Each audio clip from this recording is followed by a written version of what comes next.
どうもってるんです。本日なんですけども、皆さんこの時期が来ましたよ。イクラの時期ですよ。今年は9月の20日ぐらいから出回ってきたなっていう印象ですね。で、大体イクラ出回るのが多分11月の末くらいまでは出回ってくると思いますので、もしね、ご自分でつけてみたいという方の何かしらのご参考になればいいかなと思います。まあ正直ね、ここ最近ずっとイクラの値段ってキロ単価どんどん上がってるんですけど、もうね、イクラがいくら高くなろうと、イクラはいくらでも買いたい。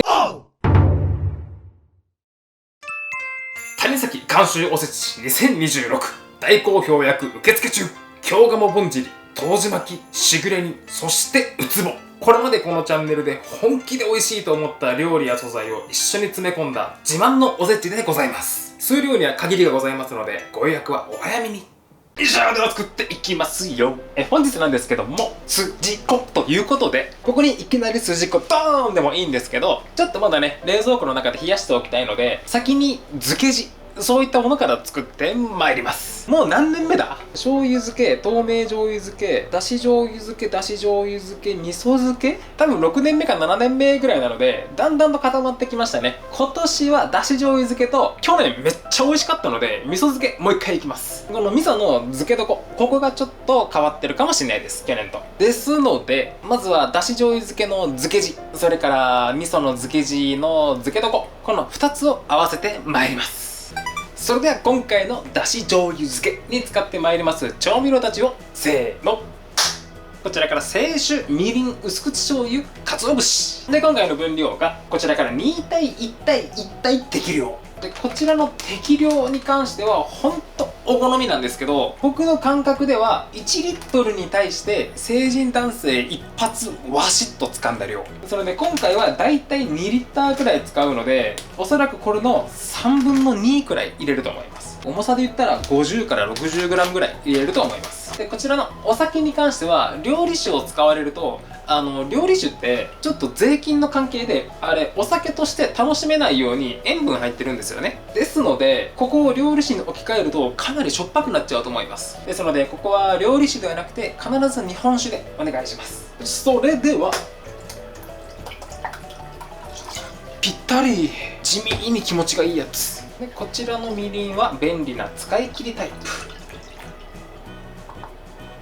あ、そうか、普通に考えてみりんとお水より重いか。すいません、僕今ずっとグラム測ってましたけど、そう思えば今回のレシピグラムで2対1対1ではなくて体積の方でした。ですので僕みたいにグラムではなくてこういった測りを使ってスケールを使って2対1対1にしてください。僕はもう出しちゃったのでこのまんまいきます。それではこちらを一度沸かして、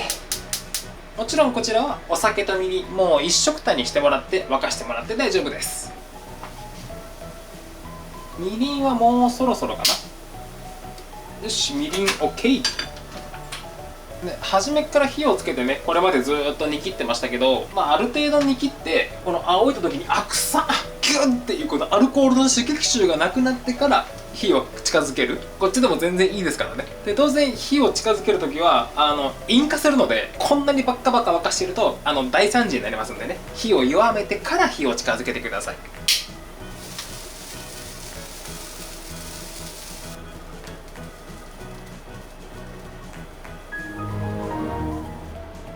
よし、OK。そしたら煮切ったみりん、煮切ったお酒、そして薄口醤油で、僕は一度こちらを沸かす派。沸かさなくてもいいんですけどね。でも沸かすとお醤油のツンツンした感じ、トゲがなくなるのでより万人受けすると思います。今回はなんとなく混合節にしてみたんですよね。鰹節だけじゃなくてソウダガツオとか室アジとかサバとか、こういったいろんな青魚が入っているのが混合節なんですけど、一般的な花ガツオって言われる鰹節だけのやつ、あれよりもちょっと雑味があってパンチのある、そんなお出汁が取れます。あとはこれ以外にももっと香ばしい香りがする厚削り節とかでもいいでしょうし、もう何でもいいと思います、お好みで。でもおそらくお料理屋さんというかお寿司屋さんではイクラの持っている鮭の甘い香り、油の甘い香り、あれを大事にしたいからっていうことで、そんなに強くお出汁の香りつけないんじゃないかなって思ったりします。でも出汁の香りは強いは強いで、ようご飯に合いますからね、お好みで。そしたら沸いてきましたんで火を止めて、1、2、ここのまま2、3分でこれからこしていくんですけど、最近僕が覚えたテクニック、これをねこそうとするとこれがねペロンとなってちょっととなるんですけど、これをね爪楊枝でプスッと固定してあげるとね、もうめくり返ってこないので、これ四方にやってあげるといいですよ。そしたらあとはこちらをこして、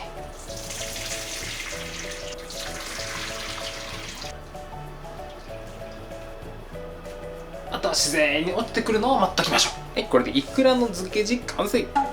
こちら酒、みりん、薄口醤油、こちらが火にかける前が2リットルだったんですけど、火にかけてってやってるうちに 1.6 リットルまで下がりましたね、傘が。大体そのくらい出来上がりました。でこちらがこし上げた節子なんですけど、普通のお出汁を引いた節と違ってすでにねお醤油とかみりんとかそういったしょっぱさと甘みが入ってるので、もう一回出汁を取るというよりかはこちらカリッカリに乾燥させてもらって、でこちらを文明に当ててブイーンと回すと美味しい節子が出来上がります。普通の節子はね鰹節そのまんま砕いたものですけど、味が乗ってるので、もうこれこのまんま例えば肉味噌に加えてもらったりとか、あとなんかツナマヨに加えてもらったりとか、なんかもうほんと何でもござれっていういい感じの節子が出来上がりますよ。味付き節子みたいなやつでは、一度こちらは粗熱を取るとして、ここからは漬け地の味噌バージョン、そちらを合わせて参ります。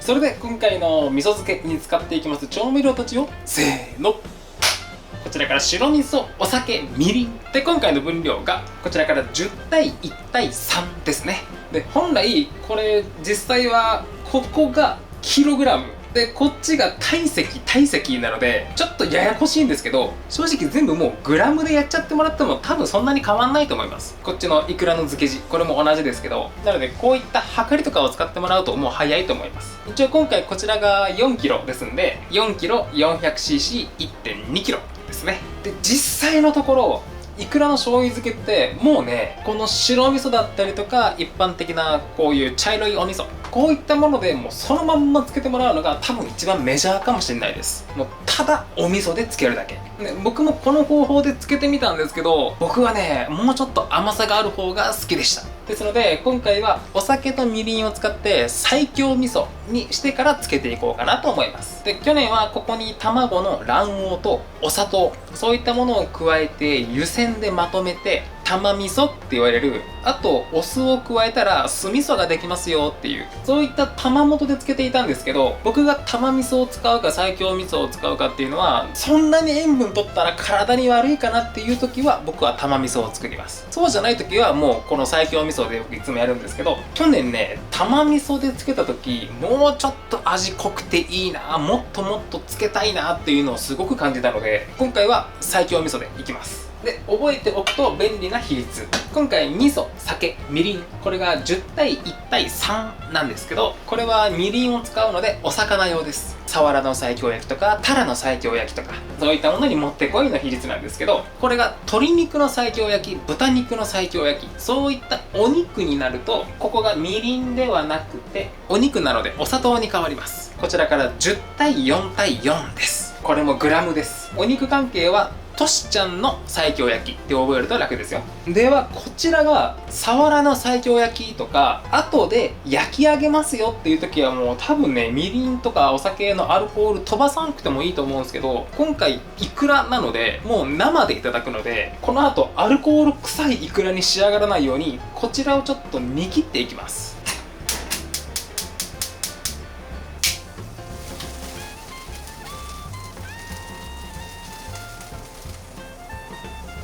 アルコールが煮切れたら火を止めて、人肌まで冷めたら加えて、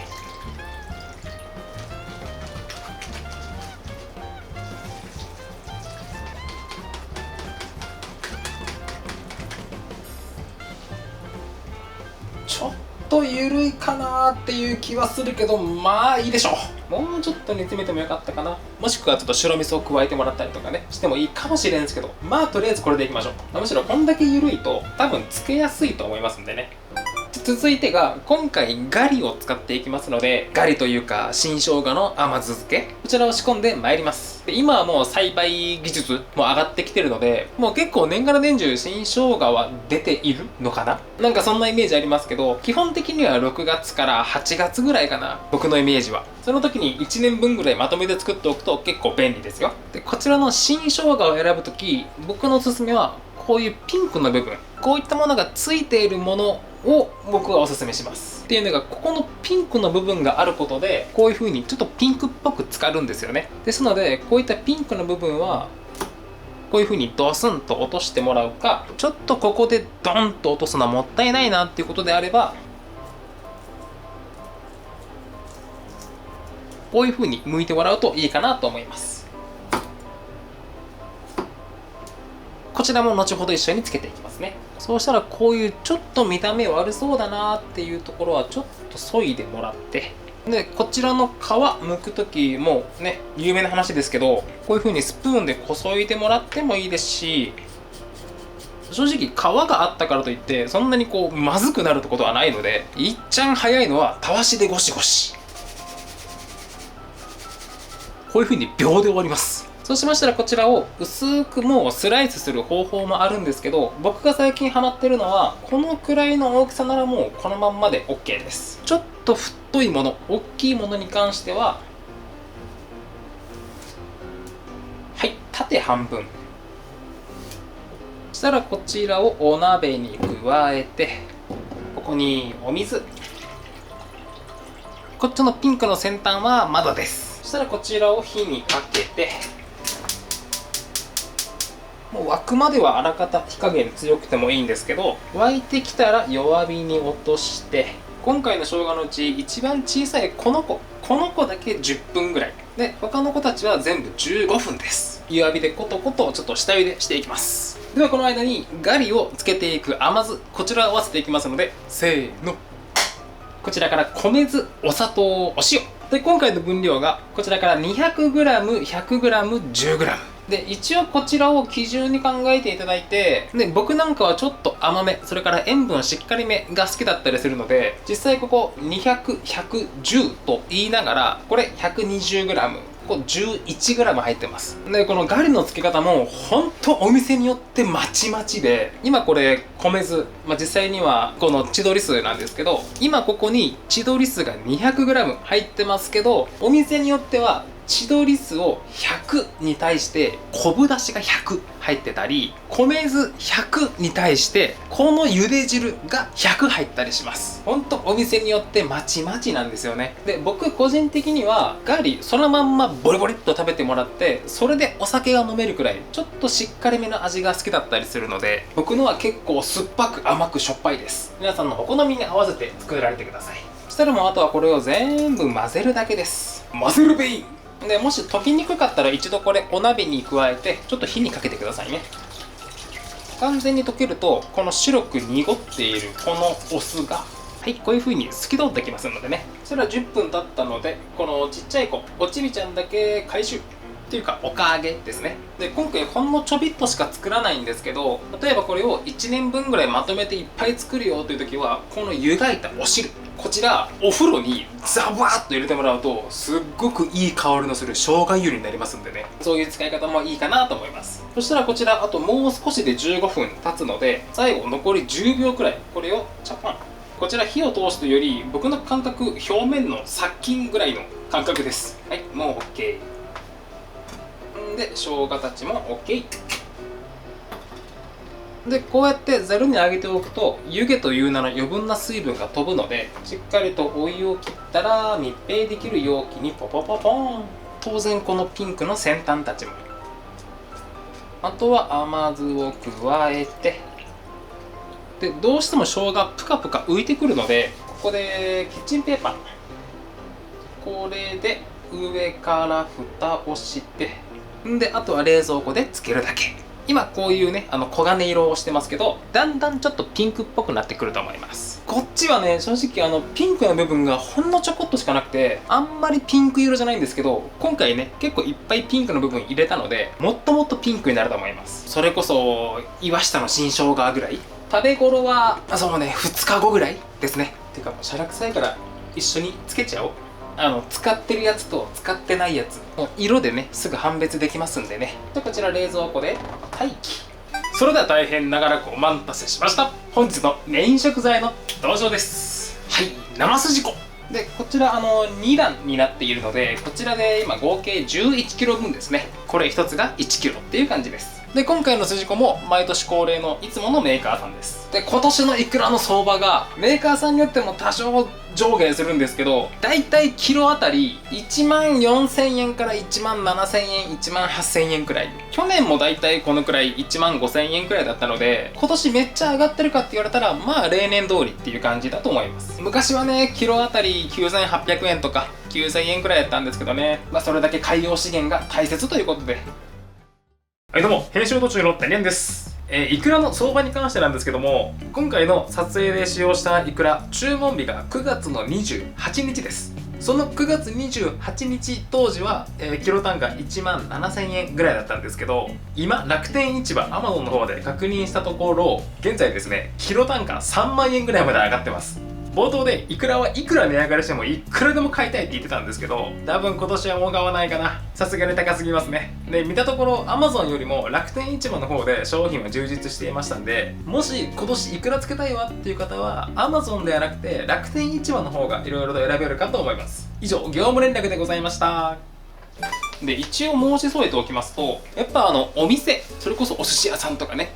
そういったお店の方々からの需要っていうのがものすごく高いので、イクラって多分ねめちゃくちゃ物がいいものってもうほんとお得意様の飲食店さんに多分ね流れることが多いと思うんですよ。だから僕らみたいな一般消費者っていうのがそういうめちゃくちゃいいイクラにありつけるっていうのは結構難しいと思うんです。でその中でもこの水島さんだと、それこそランク SSS ぐらいまではいかなくても Alwaysランク S ぐらいのイクラをずっと供給してくださるっていう、そういう感じです、僕の認識で。水島さんはいつもこういう風にイクラのばらし方をねこういうテキストにして入れてくださるんですけど、一応こちらのやり方で言うと60度の塩水でばらして、その後真水ですすぐ、こういうやり方なんですけど、僕はね去年いろいろと実験してちょっと僕なりのやり方があるので、今年もそれでいこうと思います。でなおかつちょっと今年気になる付け方をねまた学んできたので、そちらも比較検証したい。今回のやり方はアニサキス絶対倒すマンです。そっちの付け方でやってみます。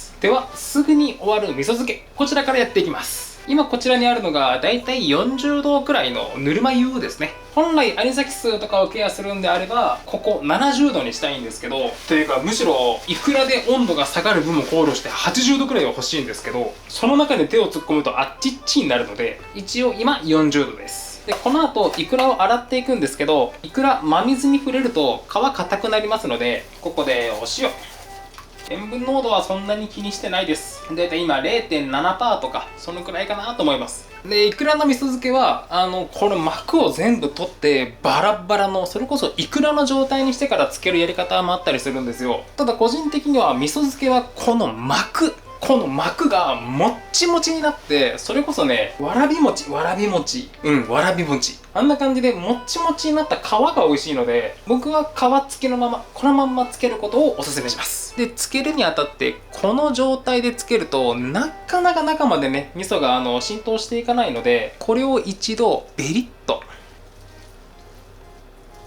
はい、この状態でつけていきたいんですよね。ですので一度開いてもらったら、これを一度40度のお湯でささっと、はい、すすいでもらって、この筋子の何ていうんやろ、周りについている臭い液体、赤いやつ、それを洗い流すような感じですね。っていうのもこの状態のイクラ、生の状態で食べてもらうと、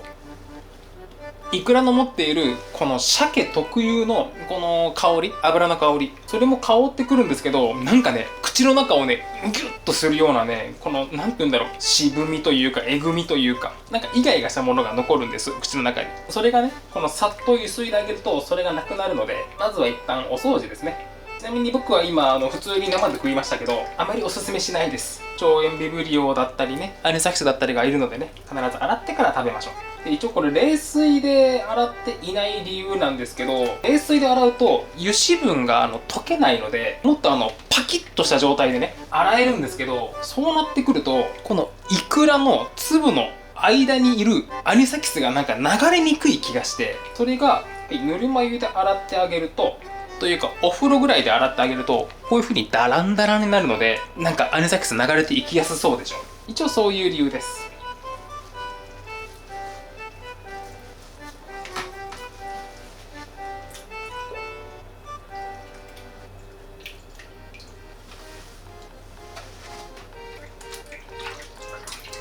はい、それではこれだけの汚れが落ちました。で、今この中に洗う時にポロポロっと落ちちゃったイクラとか、あとは容器の中にね落ちちゃってたイクラとか、そういったものがいっぱい入ってるんですけど、これももちろんもったいないので、この後イクラの醤油漬けをつける時にこちらも一緒につけていきます。そしたら一度洗った筋子の余分な水分、これは今のうちにしっかりと拭いて、水気を切っているうちに今回の西京味噌、つけ方は普通の西京焼きと一緒ですね。で、結構ドリップは出るので、このバットの下に引く分ちょっと多めでいいと思います。で、本当はリードペーパーがいいんですけど、今リードペーパー切らしてるので、あと布巾も足りないので、今回はキッチンペーパーで。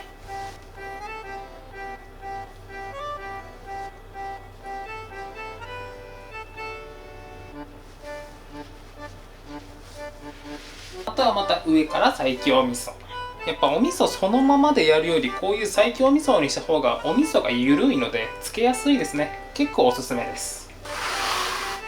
あとはラップをして冷蔵庫で漬けるだけで、漬け込み時間が本当にイクラによりけりっていう感じなんですけど、分厚いのだったら本当24時間ぐらい漬けなきゃいけない時もあるし、薄いやつだったら6時間ぐらいで漬かる時もあるし、本当まちまちなんですよね。なので一旦6時間ぐらい漬けてもらって、一度上のペーパーをちょっとめくって確認してもらって、使ってくるとイクラがねしぼんで、本当1枚のシートみたいになるんですよ。今こういうダルンダルンの状態ですけど、もうちょっとこうパキッとしてくるというか、ほんと1枚のシートになるんですけど、グミみたいな、そういうグミ状になったら完成です。で、逆につけすぎるとどうなるかというと、このイクラのっていうか筋子の水分が全部出て、特にこの端っこのエッジの部分、この辺ぐらいが浸かりすぎて水分抜けて、グリコのキャラメルあるじゃないですか。もう歯にネタって張り付くキャラメル、あんな感じになるんですよ。そこまでいっちゃうとさすがにイクラも硬いし、ちょっと歯触りが悪いので、つけすぎにはご注意くださいっていう感じです。ただつけすぎちゃったっていう場合でも大丈夫なことがあるんですけど、今この状態だとアニサキス死んでないじゃないですか。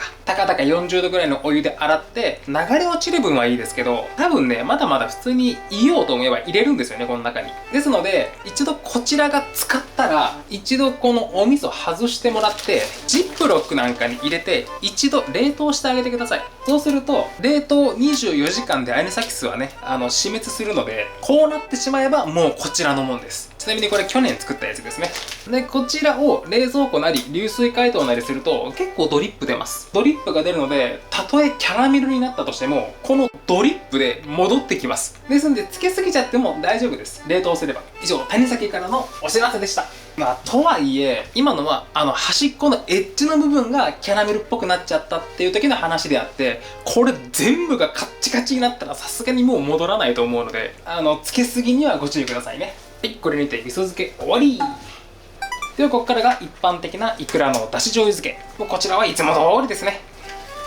このくらいにビリビリビリビリっと破っていただきまして、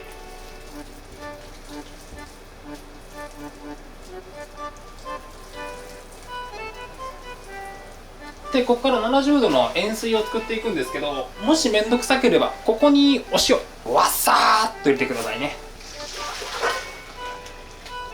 多分これで70度でお塩加えて、味のぼやけたお味噌汁くらいにしといて、で熱いお湯にくぐらせた後すぐにキンキンに冷やしたいので氷水もご用意。よし、それでは参ります。できるだけ優しく鍋肌から、でも一気に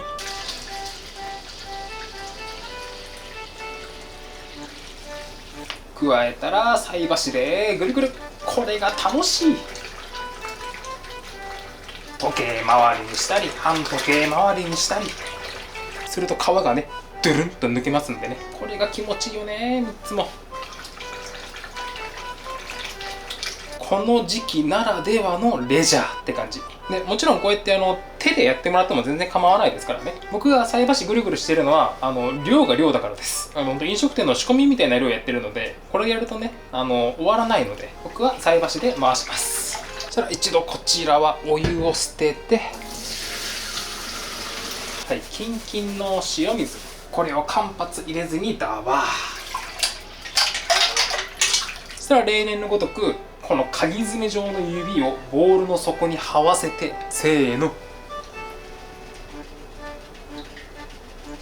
ボウルの底をかくとイクラが泳ぐので、潰れた皮とかあと膜とかを浮かび上がらせて、これを捨てる。そしたらこういうでっかい膜とかはもうこの段階で指で弾いちゃって、はい、あらかたきれいになったら、はい、また再びキンキンの塩水、はい、流す。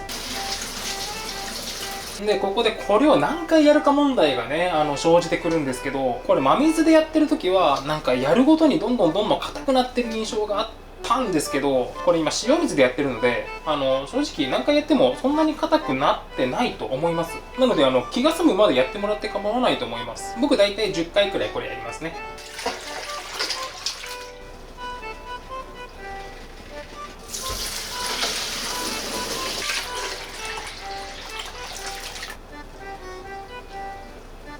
だいぶ減ってきましたね。とりあえずすすぎはこの10回目で終了。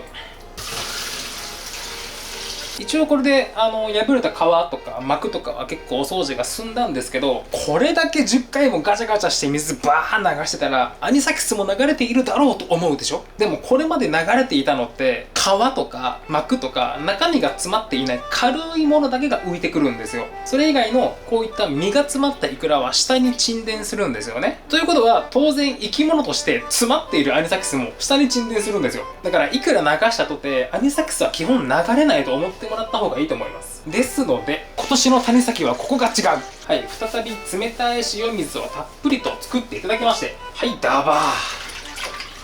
そしたら今このたっぷりの塩水の中で優雅に泳いでいるじゃないですか、イクラが。これをイクラは落ちないけどアニサキスだったらスコンと落ちていきそうだなぐらいの目の粗いザルをご用意いただきまして、これで一気にガバッとやるとこのイクラ同士の真ん中ら辺にいたら取れないので、はい、このくらいずつ取っていく。これだったら大丈夫でしょ。絶対落ちるよ。でこれをするのもめんどくさいという方はイクラをつけた後に冷凍してください。もう僕はイクラはアニサキスとの勝負と思ってますんでね。よし、これで OK。 よし、動いてる生物なし。そうしましたらこちらまだ水切りが不十分ですので、今一度ざるにあげてちょっと角度をつけてあげるとより時短になります。しっかりと水が切れたら、はい、清潔な容器に移しまして、はい、ちょっと失礼。皮柔らかい。でさっき生で食べた時の口の中がグギッとなる感じのやつがないですね。甘くて美味しい。ここに今回の漬け地、しっかりと全体を漬け込んだら、こちらを冷蔵庫。漬け時間は6時間から12時間ぐらい。別にこれざるにあげて切らずにもうこのまんまいただくんであればもうこの段階から美味しいです。もしざるで切るなら6時間から12時間ぐらいお好みの時間冷蔵庫で漬けてください。賞味期限は翌日翌々日ぐらいには食べたいかなぐらいですかね。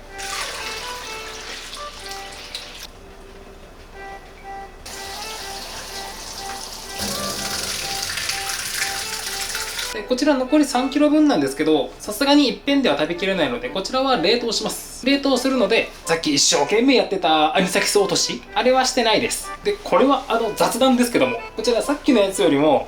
黒っぽいやつがなかったりとかだいぶ色が綺麗だと思います。これから約1年またねオフ会だったりとかそういったタイミングで皆さんにお出しするイクラはこれです。これがリアルなお前らの分ってやつですね。よし、ではもうあらかた水も切れたので、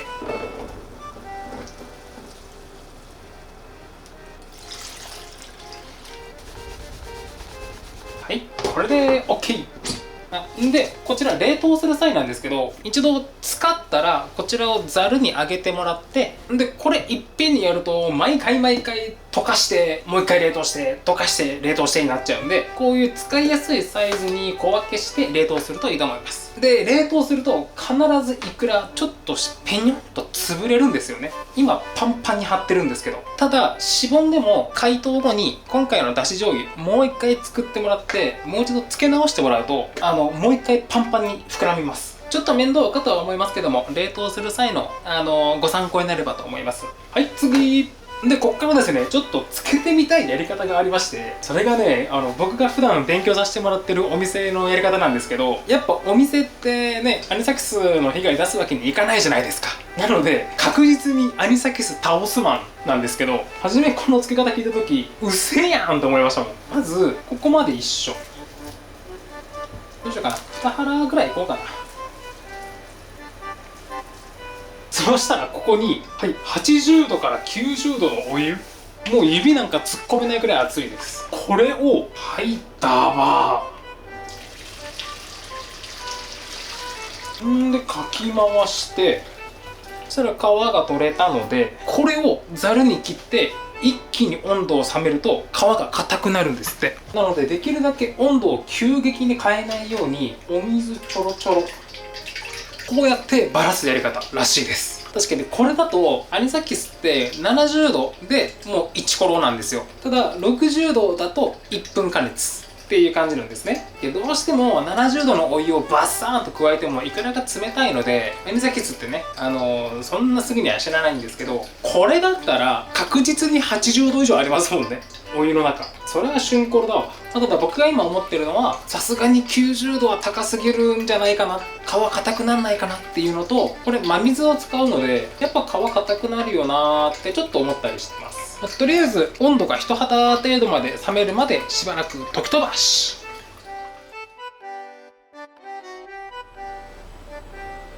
はい、というわけで無事冷めました。分ぐらいかな、5分10分ぐらいずっとチロチロやってた感じですね。でやっぱこう真水を使うのでこう白くなりますね。じゃあここからもうこれだけ真水にさらしてるので、ここから塩水ですすぐ必要性はもう全くないと思うので、さっきまでの塩水すすぎを真水で。この感じ懐かしい。1年目2年目の時を思い出しますね、これ。でこれちょっと量が全然違うので何とも言えないですけど、断然早い。やっぱ真水で固まるけんかな。そしたらこちらをざるで切りまして、こちら今真っ白くなってますけど、こうやってざるで水気を切っている時もそうだし、お塩をバッと振ってもらって混ぜてもらったらすぐ朱色に戻りますんでね。よし、じゃあ水気が切れたところで、せーの。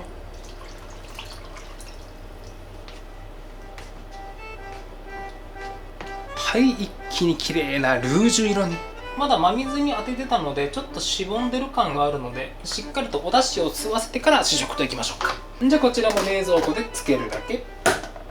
はい、ではですね、あとちょこっとだけ筋子が残ってるんですけども、いやわかる、絶対怒られるだろうなっていうのは分かってるんですけど、ずっと疑問に思ってたこと、筋子って火通しても美味しいんですかねっていうのがね、これまで醤油漬けやった、プライベートでも塩漬けやった、で薄口醤油漬け、透明醤油漬け、味噌漬けまでいって、もう大体生でいただくイクラって作ってきたなーって思ってるんです。で特段そこに不満はないんですけど、火を通しても美味しいってなったら料理の幅ってブワッと広がるじゃないですか。だから僕よく聞くんですよ、お寿司屋さんに行くとね、イクラって火を通しても美味しいんですかねって聞くと、必ず返ってくる返答が、いや硬くなって終わりだと思うよっていう返答なんです。だろうなとは思うんですけど、思うよっていう最後ついてるから、皆さんねそれをやられたわけではないので、もしかしたらめっちゃ美味しいかもしれないということで、焼こうか煮ろうか蒸そうか迷った結果、煮る。だってほら魚卵の煮付けとかめっちゃ美味しいですからね。っていうところで最大限炎上のケアをしたところで、今回の卵のお煮付けに使っていく材料たちをせーの。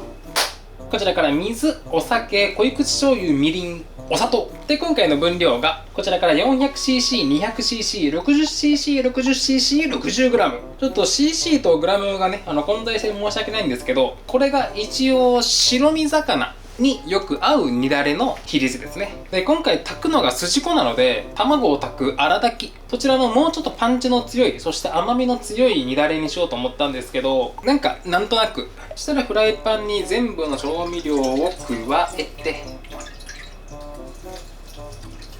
はい、これで準備 OK。 じゃあまずは普通に湯霜して、表面をささっと洗って、じゃあこちらさーっとお湯捨てて、で表面のぬめりを洗って、あとは普通の煮魚と一緒ですね。はい、火にかけて、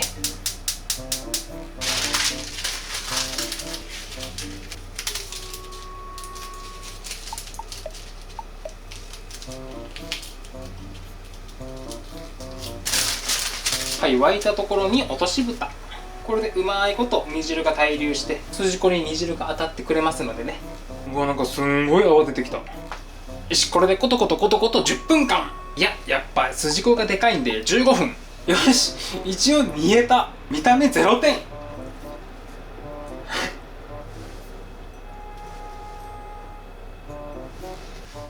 いただきます。あ、箸で切れない。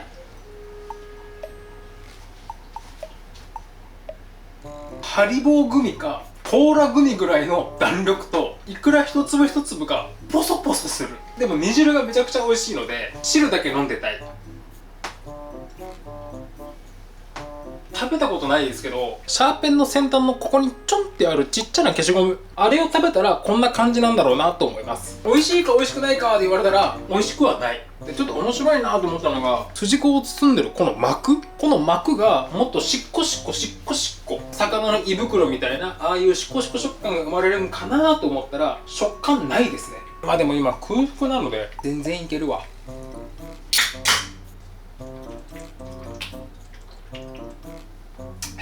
はい、責任持って食べます。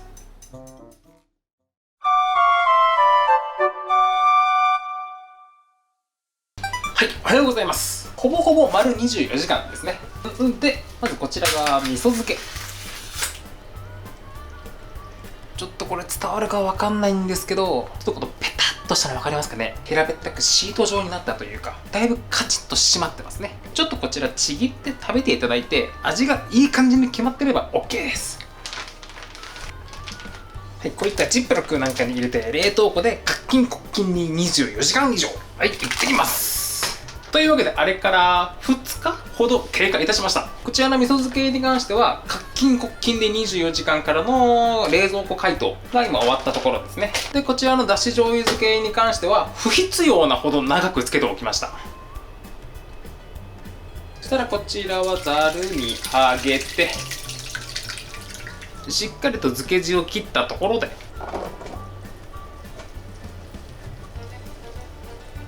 はい、いくらのだし醤油漬け完成。で、こちらが90度バッサーの方ですね。こちらも完成。それではこちらは出番が来るまで冷蔵庫で待機。で、続いてこちらの味噌漬けですね。この味噌漬け、結構味噌床につけてしっかり水分抜けたなと思ってもね、結構ドリップでこうべちゃっとしてくるので、ちょっと気になるなって方は一度ペーパーでね、軽く水分拭き取ってあげてください。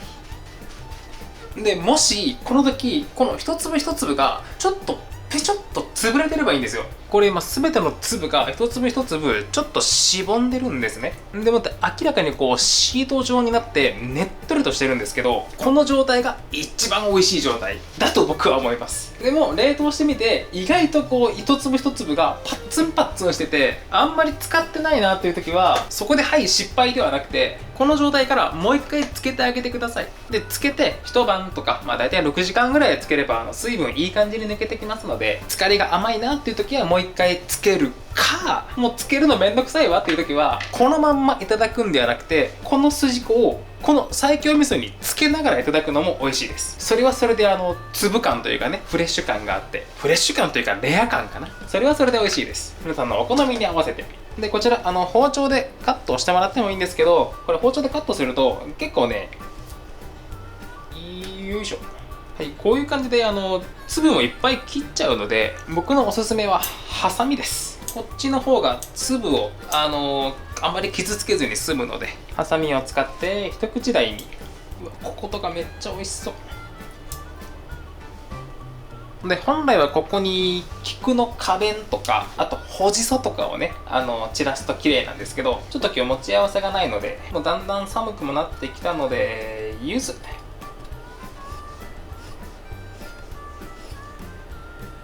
い、これで筋子の味噌漬け完成。で、当然僕は頭がバカなので、はい、40倍。それではこちらも出番が来るまで冷蔵庫で待機。じゃあ今回は酢飯にしていきますので、パパッとご飯を炊いていきましょう。今回のお米が7合ですね。で、普通の白米5合分はもう研いであって、そこに押し麦が2合分入ってますね。お寿司はね、銀シャリですけども、僕はね、麦が好きなので。で、ここにだし昆布っぽい。そしたらこちらを炊き上げるだけ。では今回の酢飯に使っていきますすし酢、そちらの材料たちをせーの。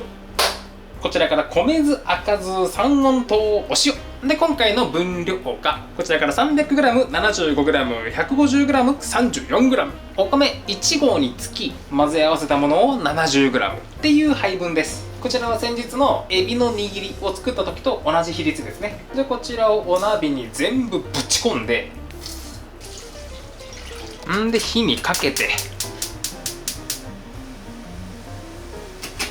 はい、ぶわっと沸けば火を止めて完成。あとはこちらを人肌まで冷ましておきましょう。はい、それではご飯の炊き上がり。はい、じゃあいつも通りですね。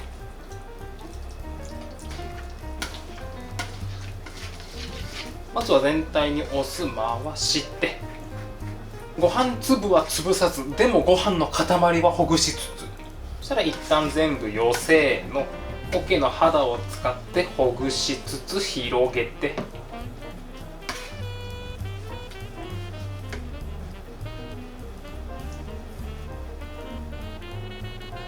シャリも切れて広げたら、はい、青ギーの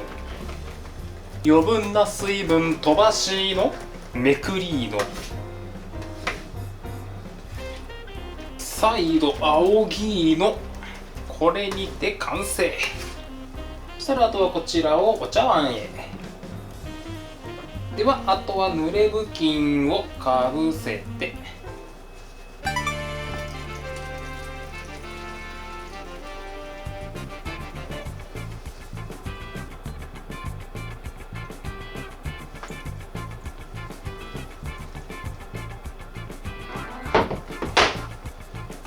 はい、これでいくら三昧の出来上がりです。それで試食編へゴー。というわけで無事に完成しました、いくらパーティー。おそらくですけど、このなみなみのいくらを全部食べると人は死ぬんでしょうね。というのも今回ね、薄味でつけてないので、全部意識的に濃いめでつけてるので、塩分量がすごそう。お水いっぱい飲みます。はい、てなわけでして、いただきます。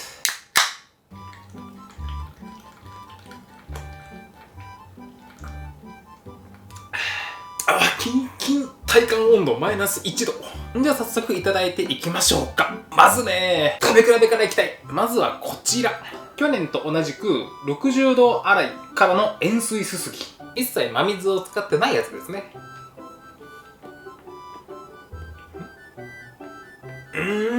待って、硬いよ。嘘。去年と作り方全く一緒なので、硬いわけがないんですけど、硬い。もちろんまずいわけではないですし、味自体はね、めちゃくちゃ美味しいし、もしお店でイクラの軍艦これで握ってもらえたら、美味しいイクラですね。いい時期になりましたねって言いそう。でも心の中では、ちょっと硬いなって思うだろう。そんな感じです。なんでかな。で、こちらが、90度ぶっかけ、真水ゆっくり冷却。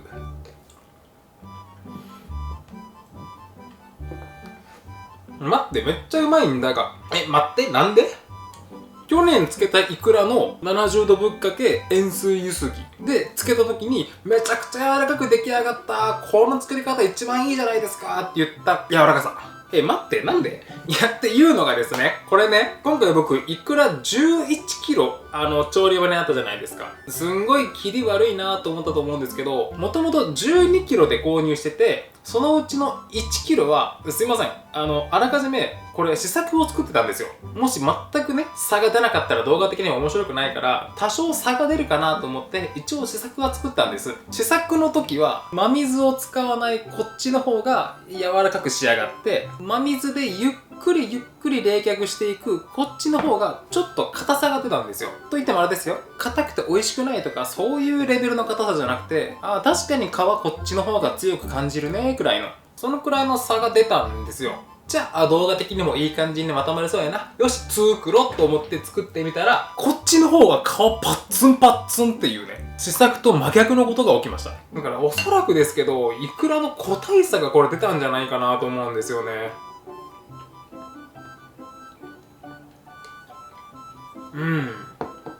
圧倒的にぶっちぎりでこっちの方が美味しいわ。なんというか結論ありきでカメラを回した僕が悪いのは正直あるんですけど、こんな結末になるとは思わなくてちょっとびっくりしてます今。これ時期的な問題もあるんですかね。確かね、去年購入した時は10月の末とか11月頭とか、結構イクラの時期の遅めの時期に買ったんですよ。だからイクラ自体も結構立派だったなーっていう印象があるんですけど、今年はもうちょっと早め、10月の頭くらいに購入して今こうなってるんですよ。もしかしてイクラってでかければでかいほど柔らかい？でも筋子ってシーズンが下旬というかね、イクラがでかくなりすぎると皮が硬くなるって言ったりしますもんね。どうなんですかね、わかんなくなってきました。まあいいや、とりあえず美味しいもんは美味しいんで、たとえ90度でぶっかけようと真水でゆっくり冷却しようと柔らかい、これは間違いなく言えることですね。今回ね、ちょっとね、来年検証したいことが多すぎる。まあとりあえず今んとこ今年の MVP はこの作り方です。これアニサキスもね、絶対倒すマンなので、これが一番安心かつ柔らかくて美味しいし、全然問題ないので、僕は皆さんにおすすめするならこの作り方かも。いくらのものが良ければ。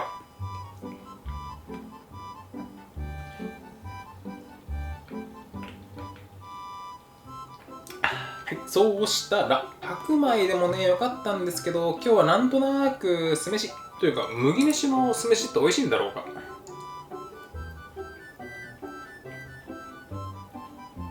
普通に美味しくない？個人的には麦がねもちもちプチプチして、これで普通に握り寿司握ってもいいんじゃないって思うぐらい。はい、そうしましたらここにイクラをわっさー、イクラドン。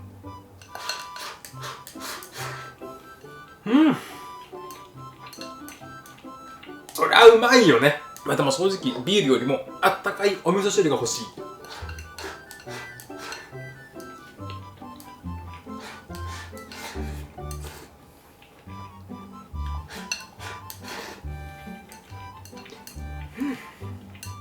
もうなんというかね、イクラとお米の比率が逆すぎてちょっとしょっぱい。だがそれがいい。なんというかね、もう飲み物ですもんこれ。多分これね、早送りも何もいらないもんな。だって噛まなくていいんですもん。歯に触れただけで破れるんですもん、イクラがパーンって。ほんと飲み物。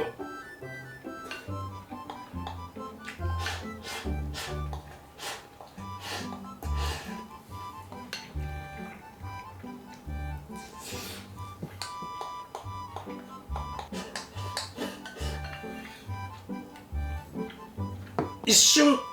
じゃあ続きまして、はい、味噌漬け。この辺のいい感じのところ、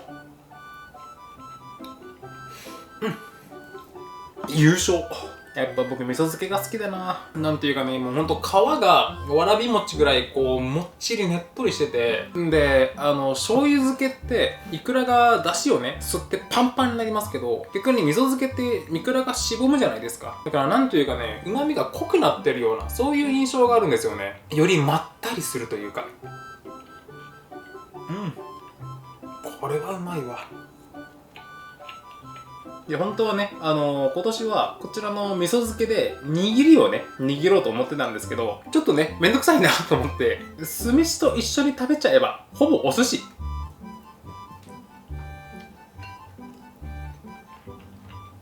こりゃうめえわ。お好みでね、この西京味噌をねちょっとご飯に広げてね、ほんでここにね味噌漬けをね乗っけてね、巻き取るようにガバッとね。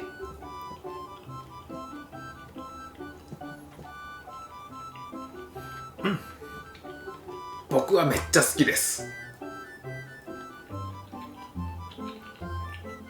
でもあれですね、やっぱイクラをいただく時って海苔の香りがねすごい相性いいじゃないですか。だからこのまんまでも美味しいんですけど、海苔が欲しくなるかも。だから後でちょっと海苔出します。今はとりあえず酢飯と味噌漬け、この子たちだけの時間。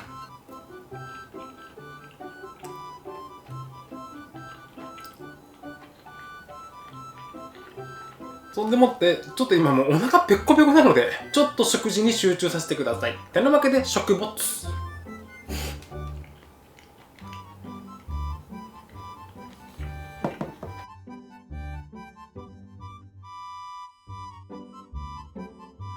ちょっとお腹落ち着きました。そうしましたら、はい、今一度原点に立ち返っていくら丼。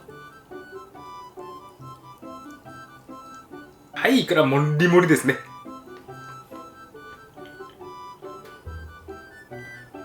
あ、すごいね。さっきいただいた柔らかいやつだともう飲み物って感じでしたけど、こっちは無限プチプチ小爆発が口の中でパンパンパンパン起こりますね。これはすごいわ。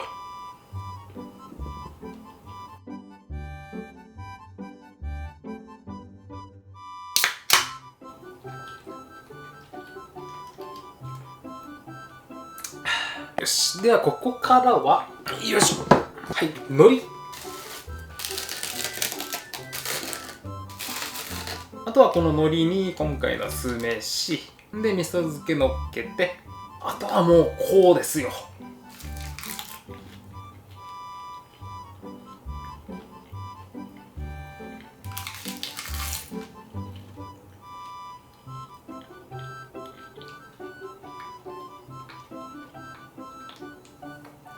もう何か伝える必要ありますかっていうぐらいうまい。ただ面白いなと思うのは、海苔の香りが入るとやっぱこのだし醤油漬けってすっごく合うんですね。こうやって食べ比べると味噌漬けもちろん酢飯も合いますけど、比べたら白米の方が合うのかな。やっぱ酢飯だとこっちのだし醤油漬けすっごく映えますね。いやでもこれほんと無限にいけるわ。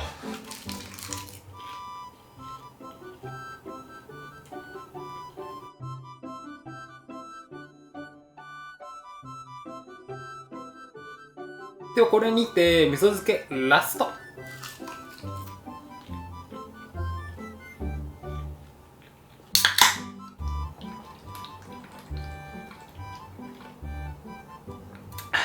い、乾杯っていうことでね、あとご飯がこれだけですね。いや最後まで海苔巻きスタイルでいこうかなとも思ったんですけど、一個一個巻くのがめんどくさくなりました。ということでラストは丼に戻ります。んでいくらももさっと。んですいませんね、これちょっとご飯足らないや。もうちょいお米炊けばよかった。ちょっとね微妙にあとお玉1杯分ぐらいかな、ちょっと余っちゃったんですけど、これちょっと夜食に回しますね。はい、てなわけでしてさあラストスパート。